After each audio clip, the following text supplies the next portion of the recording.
სალამი გიგი, სალამი მაყურებელო. სალამი. დღეს ჩვენ უნდა ვისაუბროთ იმაზე, თუ რას ცდილობს ზელენსკი და არის თუ არა ის, რასაც ზელენსკი ცდილობს პირადად მისი პოლიტიკა და მისი გუნდის თუ ზოგადად უკრაინაში შეიძლება ეს გაგრძელდეს. ანუ რა, ცდილობს თუ არა ზელენსკი შექმნას ახალი ანტიამერიკული ბანაკი რეგიონში. არა მგონია. მგონი მაგის ის არ აქვს, ესე იგი, მაგრამ ნუ რაც ჩანს ცდილობს რომ ეს დამოუკიდებელი მოთამაშე გახდეს. ეს ცხადია. მაგრამ ვითარება რუსეთში ახლა შეცვლილია, ესე იგი, ისინი რუსები სულ უფრო და უფრო ბევრს ლაპარაკობენ იმაზე, რომ პუტინის ბრალია, ეს ომი და მათი ბრალი არ არის. და ომი უნდა დამთავრდეს.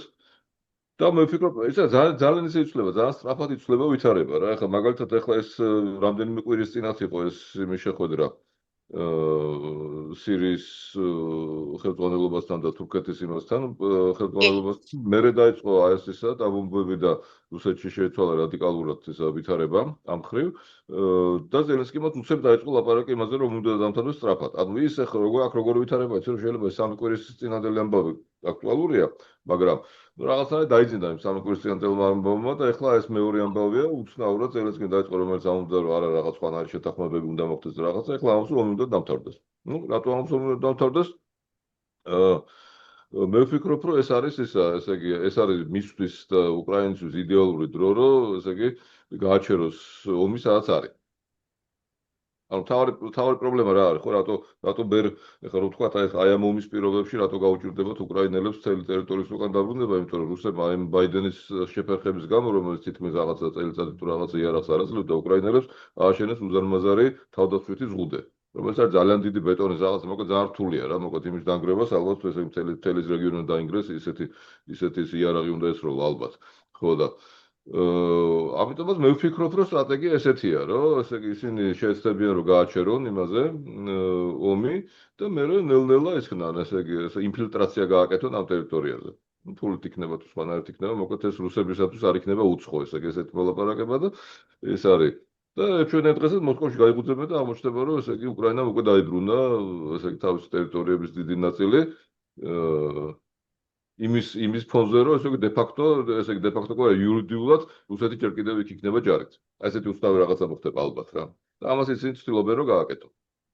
ეს დროში რამდენად შეიძლება რომ გაწელილი აღმოჩნდეს ასეთი სტრატეგია? პრინციპში ესეთია რა, ეხლა ესე იგი ძალიან ესე იგი კარგ ვითარებაშია ახლა უკრაინა აი ამ ომის მხრივ, იმიტომ რომ ერთი რომ ისინი ესე იგი ამერიკის შეერთებული შტატებმა კიდევ ერთი დაამტკიცა მიყიდვა იარაღის ჰოუქსების მიყიდვა დაამტკიცა, ესე იგი ის იბომბება მოსკოვი იბომბება იმით დრონებით, ამბობენ რომ აკეთებენ ბალისტიკურ რაკეტებს და შემდეგ ალბათ ბალისტიკურ რაკეტებსაც ესვრიან.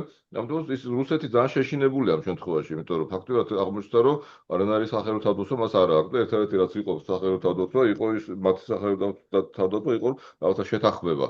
ესე იგი ბაიდენს და პუტინს შორის, ან კიდევ ვიღაცებს შორის, რომ ესე იგი მოსკოვი არ უნდა დაიბრუნოს. ხო, ბაიდენი იცავდა პრაქტიკულად. ხო.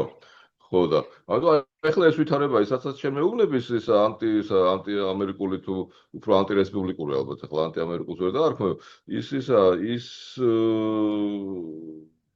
ის მოტივი ახლა არ არის აქტუალური. თუმცა შეიძლება კვლავ გააქტიურდეს და შეიძლება კვლავ ესე გადაწყვიტოს იმან ესე იგი ზელენსკიმ და მისმა გუნდმა გადაწყვიტონ რომ ეს ახლა კარგება. ახლა მე ვფიქრობ უფრო ლაპარაკობენ იმაზე რომ დაუშვათ ახლა ახალი ესე იგი მას მერე რაც რუბიომ თქვა რომ უკრაინას ყავს ევროპაში ყველაზე ძლიერი არმია ფაქტობრივად კარგ პლანში მიცა რომ ესე იგი დაიწყო განთავისუფლება სხვა იმისას, ხო დესპრეც განთავისუფლებთო ესე იგი ლაპარაკობენ იმაში კულუარებში. ეს ასებით რეალურია. ასევე პრინციპში ესე იგი რეალურია ალბათ აფხაზეთის ამბავიც რა და ბევრი რაღაცა, ნუ აი ესე იგი მთელი ეს არის. ყირიმი, აფხაზეთი, დნესტრისპირეთი. აი ეს რომ გათავისუფლდეს პირველ რიგში რუსეთისგან და მერე ის დონბასი რაღაცნაირად ნელ-ნელად და რაღაცნაირად ეს კარგი სცენარია, იმიტომ რომ დონბასი ჩვენთვის პირადად რა ვიცი მე სტრატეგიულად არ არის ისეთი მნიშვნელოვანი, როგორც შავი ზღვის გათავისუფლება პირველ რიგში. ნახოთ როგორ ყოველ შემთხვევაში ახლა ეს არის აქტუალური, იმიტომ რომ სულ უფრო და უფრო ბევრს ლაპარაკობენ, ხო გეუბნება რუბიოს ნათქვამა ძალიან იმოქმედა ყველაზე. და მოკლედ ახლა როდესაც დავუშვათ უკრაინელები ამას ამბობენ, ბუდანოვი ამას ამბობს, ხო ეს უკვე აღარ იქნება ესე რაღაც იმათ უბრალო ლაპარაკად, ეს უკვე რეალურია. ყველასთვის, ვისაც ისინი მიმართავენ. ასე რომ ნახოთ რა იქნება რა. ყოველ შემთხვევაში ახლა როგორც ჩანს, ესე იგი დღის წესრიგში უკრაინელისთვის დგას აი სწორედ ეს ამბავი რა. რომ ესე იგი თვითონ დაფიქსირდნენ როგორც ევროპის ყველაზე ძლიერი არმია, რომელსაც ბევრი რაღაცა ეკითხება ევროპაში.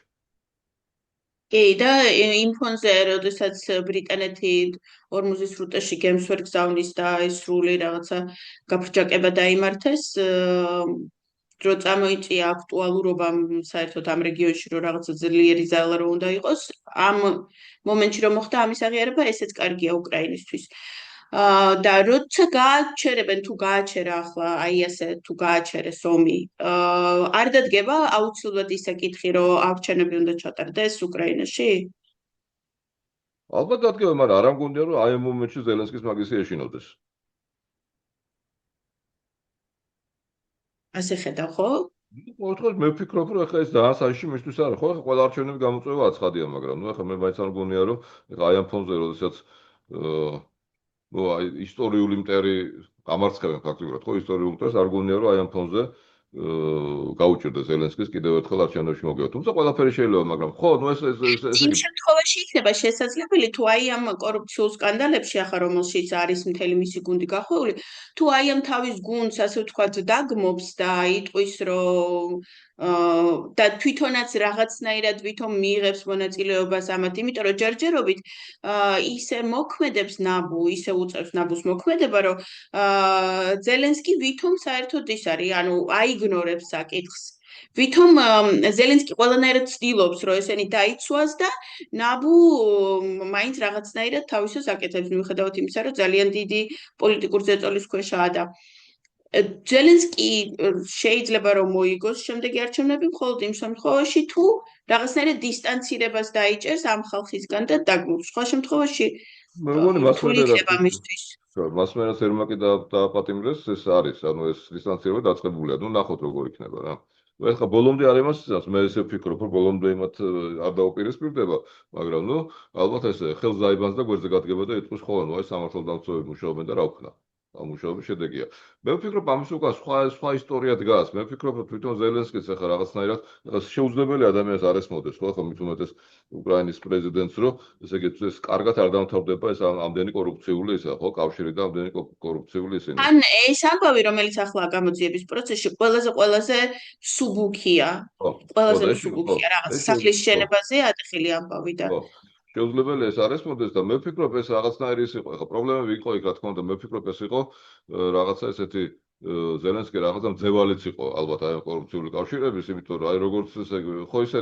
იგი რა თქმა უნდა თავდაცვის ახალ მინისტრს არაფერი ეს არ მოუგონია ხო არ დრონები და არც არაფერი მაგრამ უცბად როგორც კი თავდაცვის ახალ მინისტრი დაინიშნა უცბად დაიწყო შეტევები დაიწყო წარმატება ამიტომაც მე ვფიქრობ რომ ეს იყო დიდი პრობლემა თვითონ უკრაინის დღევანდელი მმართველობის შიგნით და აი რაღაცნაირად ნუ ასე ჩავთვალოთ რა ესე იგი უფრო პატრიოტება მოუგოს უფრო კორუფციონერებს იმიტომ რომ შეუძლებელია ხო ესე იგი წინ არ მიდიოდა არაფერსაც არ აკეთებდა ცოცხალ ძალაზე ქონდეს ყველაფერი დამყარებული მე უცებ აღმოჩნდა რომ უკრაინას გააჩნია ესე მთლიანად ესე იგი რობოტული ისინი დანაყოფები რომელსაც შეუძლიათ იმისი ადგილების გაწმენდა ცოცხალი და ძალის დაკარგვის გარეშე და დრონები რომელიც მიფრინავენ ამ ხელის შორეზე ხო ანუ ესე იგი საერთოდ როგორ არის კორუფციას აწყობს ყოველთვის ომის გაგრძელება უსასრულოდ ხო აი როგორც მაგალითად ეს იყო იმაში ავღანეთში როგორც იყო იმაში ჩეჩნეთში როგორც იყო ხო და ვინც ამის წინააღმდეგ იბრძვის ავტომატურად ამიტომ გრძელდება ამდენი ხანი ომი ხო რეალურად დაიწყო 13-ში თუ 14-ში და ამიტომაც ძალიან დიდი წლიანია ხო ხო ამიტომაც არის ეს ომი რომ ძალიან ბევრი ადამიანმა ფული აკეთოს იმიტომ რომ ახლა ჩვენ ვიცით რუსების კორუფციის შესახებ და საერთოდ რუსები ომს იმიტომ იწყებენ რომ ესე იგი ყველა ფულის კეთებას იწყებს არის ხმები ამ უკრაინელების კორუფციის შესახებაც და მე ვფიქრობ აი ეს გარდატეხა რომ მოხდა ახალი თავდაცვის მინისტრის დანიშვნით მაგრამ ძალიან ბევრი მნიშვნელოვანი გააკეთა მნიშვნელოვანი გარდაქმნა გააკეთა საომარი იმისი თეატრის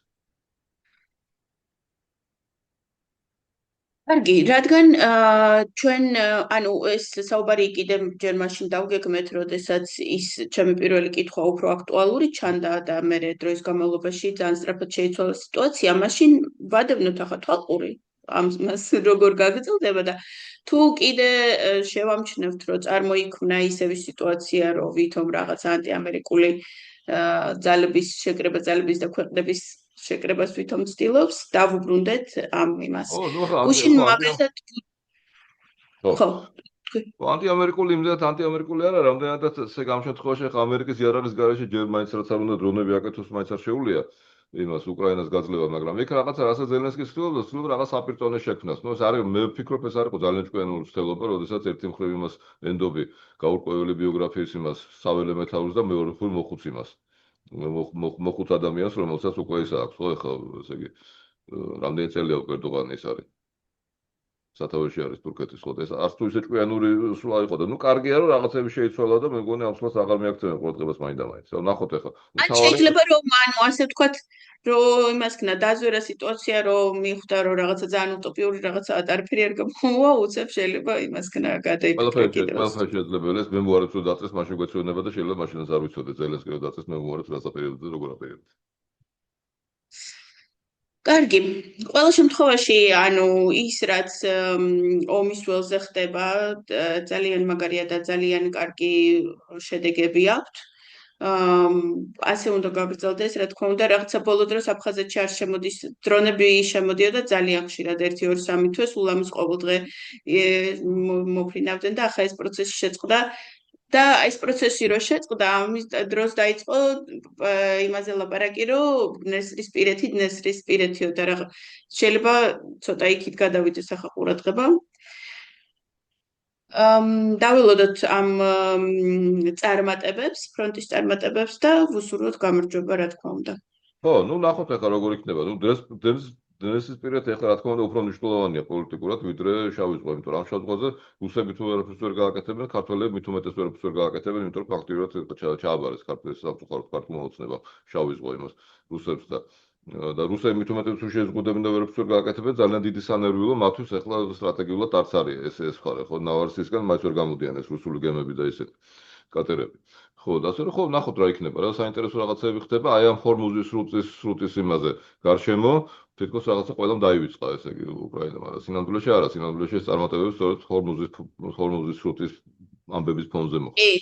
კი, დაეხმარა იმაში, რომ ამდენი რაღაცა გააკეთებინა. სწორედ დნესტრისპირეთი სტრატეგიულად, ანუ რა მხრივ არის მნიშვნელოვანი, მხოლოდ იმ მხრივ, რომ ანუ რაღაცა იქ ჩაბუდებული როა ეს საფრთხე, რომელიც შეიძლება ნებისმიერ მომენტში უცებ აფეთქდეს, დიდად ვერც აფეთქდება ახლა. თან ხო, ქვეყანა პროევროპულია, ესე იგი, ისინი ახლა საქართველოს ვითარება რა არის, ხო, ესა პრორუსულია ეს მთლიანად ეს ისა, ახლა ის იმაზე თუ მიაქცია ყურადღება, რომ დანია რო აკერიათ პირზე, ხო, დანიაში ვინ იმას ქნა დაშალა პოლიციამ, ანუ პროპალესტინელი მიტინგი დაშალა, რომელიც ესე იგი ემუქრებოდა კერძო საკუთრებას, რომელსაც აქვს ეს რაღაცა, ესე იგი, ტვირთები უნდა გაეგზავნა ისრაელში. ანუ ეს ვითარება იყო რა და ეხლა ეს მარტო ის კი არ არის, რომ იმან კობახიძემ გამოიყენა ესა ესე იგი სიტუაცია გამოიყენა და მარტო ეგ არ არის, პირდაპირ კობახიძემ ამით დაანახა, რომ ქართული ოცნება არის პალესტინისკენ.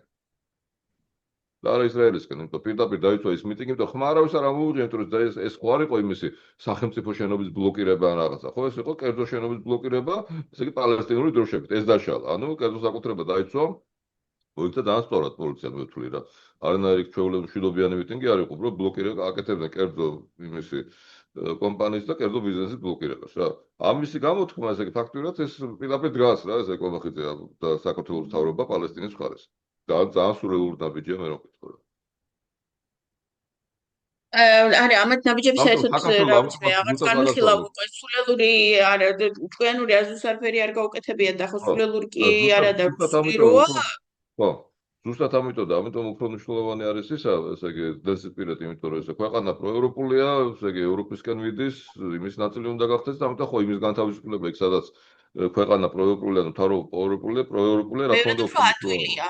ადვილად უფრო მნიშვნელოვანია ვიდრე დაუშვათ ახლა ესე იგი აი რა, აი დაუშვათ ხო აფხაზები გაყარეს უკრაინელებმა და მე რა უნდა თქვენ ესე კონცეფტს უნდა უთქვან მოდი და აბა ჩაიბარეთ აი რა უნდა გააკეთო. არა, აფხაზეთს გაყრამდე ჩვენ აქ მთავრობა უნდა შეიცვალოს ამის ასე არა. კონცეფტის ხელში ეს ნამდვილად არ მოხდება და არც გვაწყობს ძალიან აირევა საშინელი სიტუაცია იქნება. არა, შეიძლება ეს რაღაცნაირად დაგვეხმაროს ჩვენ რომ აქ შიგნით გავიღვიძოთ და იმას მივახციოთ რომ ხოცები მოვიშოროთ. მაგათ უნდა ლიდერი, პოლიტიკაში შედება ლიდერი, პოლიტიკური ლიდერი ოპოზიციაში არ არსებობს რა. და ვინ უნდა შეცვალოს? ხო, ველოდებით ლიდერს. ხო. კარგი გიგი, მადლობა და მომავალ აქტუალურ თემამდე, მომავალ შეხვედრამდე. მომავალ შეხვედრამდე.